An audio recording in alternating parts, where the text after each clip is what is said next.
Assalomu alaykum, Hojimat aka. G'alaba bilan tabriklaymiz. Bugungi o'yin sizni qay darajada qoniqtira oldi? Assalomu alaykum hammaga. G'alaba bilan tabriklaymiz So'rik muxlislarni. Bugungi o'yindan qoniqdik.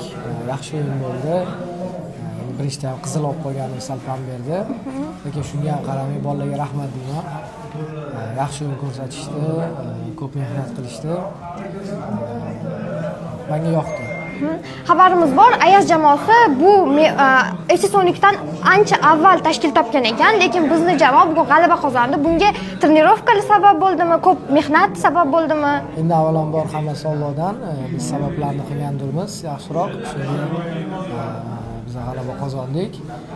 Endi biz hammasini professional darajada olib bormoqchimiz. Bugun Qozog'iston jamoasiga qarshi bo'lgan o'yin bizga kelajakda qanchalik o'zining samarasini ko'rsatadi deb o'ylaysiz?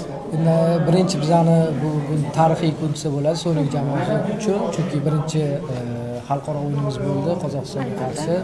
Bundan keyin endi yana o'zimizni chempionatdagi jamoalar bilan xalqaro maydonda bundan ham ko'proq o'yinlar tashkil qilishga harakat qilamiz.